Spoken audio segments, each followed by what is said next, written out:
하나님 말씀 요한계시록 11장 1절에서 14절입니다.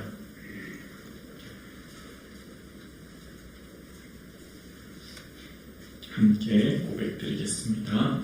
또 내게 지팡이 같은 갈대를 주며 말하기를 일어나서 하나님의 성전과 제단과 그 안에서 경배하는 자들을 칭량하되 성전 바깥 마당은 칭량하지 말고 그냥 두라.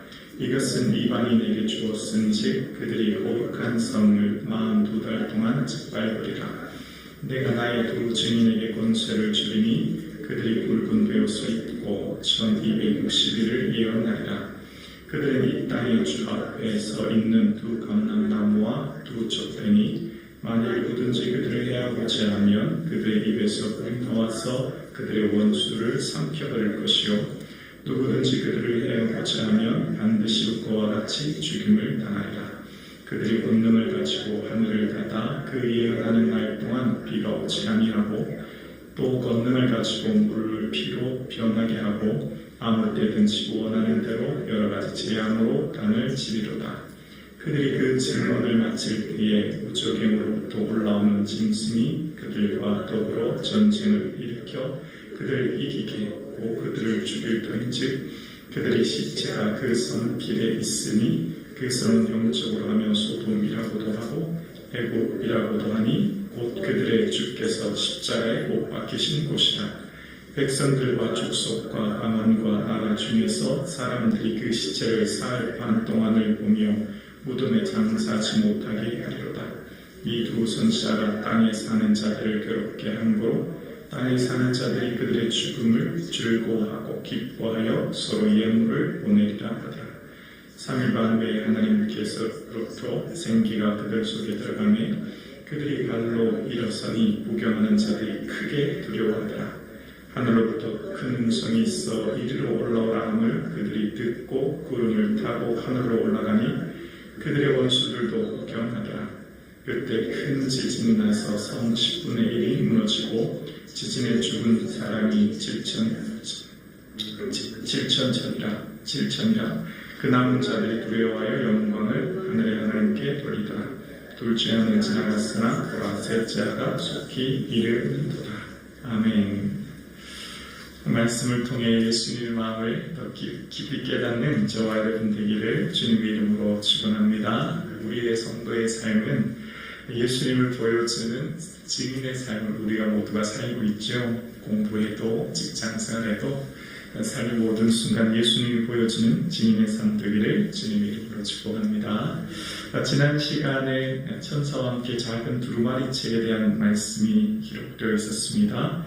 힘센 천사, 머리 위에는 무지개가 있고 얼굴은 해가 같고 마른 불기둥 같은 천사의 모습이 나타났습니다. 하나님의 현현의 모습을 보여주는 천사를 통해 그 오른바른 바다에 왼바른 땅을 발을 디디고 있었습니다. 온 세상에 하나님의 말씀을 전하는 전령의 모습으로 일곱 울의 소리가 날 때 들리기를 임봉하되 기록하지는 말라라는 음성이 들립니다. 그 말씀을 듣고 임봉하여 기록하지 말라라는 것입니다. 하나님의 말씀을 다 알 수 없음을 또 그리고 그 말씀을 안다고 다 믿지 않는 것이죠. 여러분 말씀을 전해도 믿지 않는 자들이 있는 것처럼 지난 시간 그 9장 후반절의 말씀처럼 재앙으로 인해 어려움으로 인하여 하나님의 능력을 보지만 회개치 않는 자들이 있었음을 이야기하고 그런 가운데 하나님께서는 그 종말 마지막 날 다시 오실 주님은 지체하지 않을 것임을 곧 오실 것임을 말씀하시면서 하나님의 비밀 그러니까 하나님의 비밀은 곧 예수 그리스도이시오. 그 하나님의 비밀인 예수 그리스도를 끝까지 선포하고 전해야 됨을 이야기하면서 이 두루마리에 있는 책을 먹었더니 입에는 달지만 배에는 쓰게 되는 구원의 말씀을 듣고 순종하는 우리의 삶에 그 말씀을 순종하는 길 고난이 뒤따르고 있음을 이야기합니다. 그 삶 가운데 오늘 본문은 이제 두 증인에 대한 이야기가 기록되는데요. 두 증인의 1절입니다. 또 내게 지팡이 같은 갈대를 주며 말하기를 일어나서 하나님의 성전과 제단과 그 안에서 경배하는 자들을 측량하되라고 이야기합니다. 이 지금 오늘 본문의 모습의 내용에 지팡이 같은 갈대는 성전을 측량하는 도구였죠. 이 갈대로부터 이 성전과 제단과 특히 그것에 경배하는 사람을 측량하라라는 표현의 모습이 나옵니다. 오늘 본문에 측량하는 이 표현은 스가랴에서도 등장하는 것처럼 이 측량의 표현 속에서는 늘 하나님께서는 어떤 것을 측량하는 것은 새롭게 건축하기 위한 것이지 않습니까? 그래서 회복하고 이제 보호하는 의미가 있는 것이죠. 특별히 오늘 본문에 경배하는 자들, 그러니까 성전에서 하나님께 경배하는 자, 이 지금 요한계시록에서 끊임없이 나오는 사람들이 있습니다. 경배하고 하나님을 예배하는 자들은 어떤 사람이죠? 순교자들, 주를 따르는 이 황제의 질서를 따르지 않음으로 인하여서 오는 박해 가운데 있는 성도들의 삶의 모습을 이야기하는 것이죠. 그러면서 이제 2절에 성전 바깥마당은 측량하지 말고 그냥 두라. 이것은 이방인에게 주었은즉 그들이 거룩한 성을 42달 동안 짓밟으리로다. 성전 바깥은 측량하지 말라라고 합니다.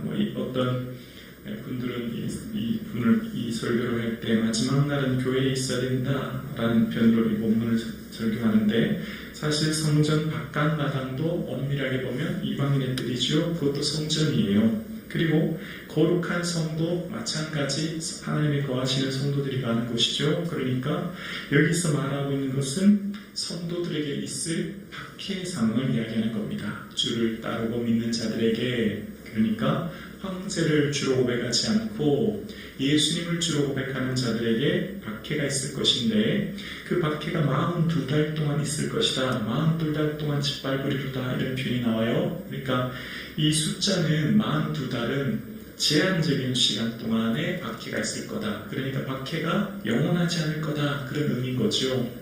이 본문에 나타나는 42달, 이것을 3년 반이죠. 성경에 나타나는 이런 3년 반, 엘리야도 3년 6개월 비가 오지 않았던 것처럼 이 고난은 제한적인 시간임을 이야기하는 겁니다. 성경의 신약을 마치고 구약을 시작하기 전을 이제 중간기라고 해요. 그 중간기에 있었던 역사적 사건을 보면 그 로마가 일어나기 전에 헬라 제국이 세워지는데, 그때 당시 일어났던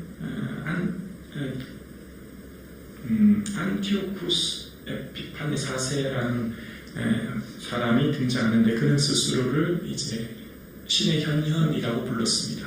그가 안티오쿠스가 이제 예루살렘을 공격해서 성전에 제우스 신상을 세우고 그곳에 피를 뿌리게 됩니다. 그 믿는 사람들을 박해하는 일이 일어나죠. 그때 당시 이후에 마카비 혁명이 일어나서 그를 쫓아내는데, 그런 박해의 시간이 일반적으로 3년 6개월 정도 됐다고 합니다. 그러니까 이 성도들에게 있을 박해의 상황을 말하는 것이 42달이고 1260일이라는 걸 보게 됩니다. 그런 성도에게 박해가 있을 때, 그러나 하나님께서 붙들어 주시는 사람들이 있죠. 3절입니다. 내가 나의 두 증인에게 권세를 주리니 그들이 붉은 베옷을 입고 1260일을 예언하리라. 증인에게 권세를 주신다라고 말씀하십니다. 그리고 그들의 삶의 박해의 시간 동안 어려운 가운데 있지만 그들이 예언할 수 있도록 말씀해 주신다는 거예요. 근데 여기서 두 증인은 뭘까요? 왜 두 증인이라고 할까요?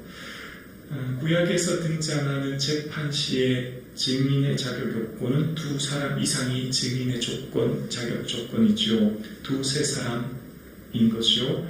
그러니까 이 재판할 때에 증인은 두 사람 이상이 자격 요건이 되는 겁니다. 특히 여기서 나타나는 두 증인이라고 하는 것은 믿는 모든 성도를 의미하는 거예요. 요한은 스스로를 예수의 증인이라고 하지 않습니까? 버가모 교회 안디바도 충성된 증인이라고 하지요. 그리고 예수의 증언으로 인하여 죽임당한 영혼들이 6장에 나오지요. 그러니까 여기 나타나는 두 증인은 믿는 모든 성도들, 예수를 주로 고백하는 모든 성도들의 모습을 이야기하고 있는 거예요. 그들에게 하나님께서는 예언의 말씀을 주시고 그 예언의 말씀을 인하여 증인의 삶을 살아갑니다. 여러분, 증인이라고 하는 것은 헬라어 마르티스에서 마터라고 하는 영어 단어 순교자가 나타났거든요. 증인은 어떻게 될까요? 예수님을 증거하는 사람, 예수님의 증인된 사람은 박해와 시련 가운데 믿음을 끝까지 포기하지 않는 사람입니다. 믿음을 끝까지 포기하지 않으면 어떻게 될까요? 순교의 자리까지 이르게 돼요. 목숨보다 더 중요한 것이 믿음이기 때문이에요.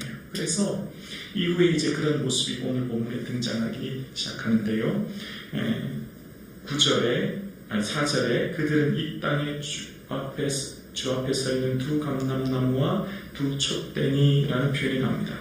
이 표현은 스가랴 4장에 여러분 기억나시죠? 두 감람나무와 두 촛대의 비유가 나옵니다. 이 감람나무의 등불을 밝히는 것은 이 촛대의 등불을 밝히는 것은 두 감람나무로부터 기름이 공급되기 때문에 촛대가 밝혀지는 건데요. 두 감람나무는 이때 당시 대제사장 수르바벨과 대제사장 여호수아와 총독 수르바벨의 모습을 이야기하면서 그들이 이제 성전을 건축할 성전의 봉사자들의 모습을 이야기하는 거죠. 많은 사람들이 신천지 이만희나 전북의 박태선 스스로를 자신들이 감람나무라고 하는데 여기서 나타나는 감람나무는 주를 섬기는 성도들, 주를 섬기는 모든 믿는 자들을 이야기하는 것입니다. 그래서 이 촛대는 1장에 나왔던 것처럼 교회를 말하고 있는 거죠. 그러니까 두 교회는 촛대들이라고 하는 복수를 써서 모든 교회들, 모든 성도들, 모든 교회를 섬기는 믿는 모든 성도들의 삶에는 뭐가 있을 거라고요? 박해가 있다는 거예요. 왜죠? 예수님만을 주로 고백하거든요. 예수님을 나의 주로 고백하며 주되심을 고백하며 살아가는 자들, 이때 당시 또 오늘날 우리의 삶에도 마찬가지 이 땅의 황제의 질서와 가치를 따르지 않고 예수님을 내 인생의 주로 고백하며 예수님의 그 가치를 따르는 사람에게는 시련과 어려움이 있을 것을 이야기하는 것이죠.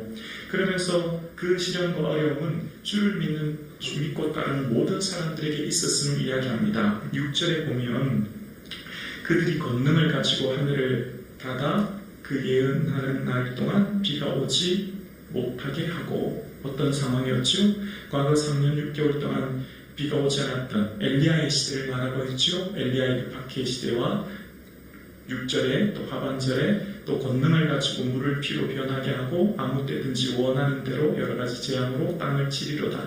물을 피로 변하는 10가지 재앙의 사건은 모세 때의 10가지 재앙의 사건을 말하고 있죠. 그러니까 선지자의 모습들을 이야기하고 있는 것입니다. 율법과 선지자 시대에 주를 따르는 선지자의 모습들에서 이런 시련과 어려움이 있었듯이 주를 따르는 자들에게 있을 박해와 어려움의 상황을 이야기하고, 그러니까 모세와 엘리야는 다른 말로 말하면 율법과 선지자를 말하고, 율법과 그 선지자들, 그러니까 주를 따르는 모든 선지자들도 어려움과 시련이 있었듯이 하나님을 말씀을 대언하는 자들, 하나님의 증인된 자들, 하나님을 따르는 자들에게는 어떤 일이 있을 거라고요? 시련과 박해가 있을 거예요. 여러분, 우리가 주를 믿고 따르면 성공하고 축복받고 삶의 형통이 있어야 되는데, 오늘 본문의 말씀을 보면 예수를 주로 고백하며 따르는 자들의 삶에는, 그 증인의 삶에는 어려움과 시련이 있을 것을 이야기하는 것입니다. 그래서 어떻게 된다고요? 7절에 보면 그들이 그 증언을 마칠 때에 무적행으로부터 올라오는 짐승이 그들과 더불어 전쟁을 일으켜 그들을 이기고 그들을 어떻게 한다고요? 죽일 터인즉. 여러분, 이해가 잘 되지 않아요. 순교자들을 살려주셔야 되지 않아요? 증인들을 살려주셔야 되지 않아요? 주를 따르는 자들을 보호해 주시고 지켜주시고 그들의 삶을 영원토록 지켜주셔야 될 것 같은데, 그들이 죽었다, 죽을 터인들, 이런 표현이 나옵니다. 여러분, 예수님께서 십자가에 못 박히실 때 마지막 말씀이 뭐예요? 다 이루었다. 예수님 이 땅에 오시는 마지막 다 이뤘다는 것은 뭐예요? 죽음이에요. 십자가 죽음이 마지막 사명이에요. 죽는 것이 예수님의 사명을 이루는 거예요. 증인의 삶은 뭐예요? 믿음으로 인해 예수 그리스도의 주되심을 고백하는 것으로 죽는 거예요. 그것이 사명을 이루는 거예요. 뭐보다 중요하기 때문에요? 목숨보다 중요하기 때문이에요. 믿음이 뭐보다 중요해요? 재산보다 중요해요. 믿음이 뭐보다 중요해요? 명예보다 중요해요. 이 땅의 어떤 것보다도 예수 그리스도보다 귀한 것은 없기 때문인 거죠. 그래서 예수님의 증인된 사람은 어떻게 돼요? 그 믿음을 지키다가 결국은 죽게 되죠. 그러나 예수님의 죽음은 그것이 끝일까요? 예수님이 죽었을 때 수많은 사람들이 조롱하고 십자가에 못 박혔을 때 사람들이 침뱉고 비웃었죠. 오늘날 주민 백성들, 너희들 인생은 왜 그러냐? 예수 믿는다는데 너희들 사는 게 왜 그렇게 사느냐? 라고 조롱할 수 있죠. 그래서 10절에 보면 두 선지자가 땅에 사는 자들을 괴롭게 하고 반고로 땅에 사는 자들이 그들의 죽음을 보고 즐거워하고 기뻐하여 서로 예물을 보내리라 하더라. 그들의 죽음을 보고 어떻게 해요? 즐거워하고 기뻐한대요. 예수님이 십자가 못 박히실 때 조롱하며 비웃었던 것처럼 주님을 믿는 성도들의 삶, 예수님만을 주로 고백하나 살아가는 성도들의 삶에 세상 사람들의 비웃음과 조롱이 있을 수 있다라는 거죠. 그러나 분명한 것이 있습니다. 11절에 보면 3일 반 후에 하나님께로부터 생기가 그들 속에 들어가매 그들이 발로 일어서니 구경하는 자들이 크게 두려워하더라. 예수님께서는 십자가 죽으심으로 부활하셨듯이 믿는 자들의 죽음으로 인하여 끝이 아니라 믿는 자들의 삶 속에도 하나님의 부활의 영광이 기다리고 있고 결국 구경하는 사람들, 그들을 비웃었던 사람들은 두려워하는 일이 있게 될 것을 이야기하죠.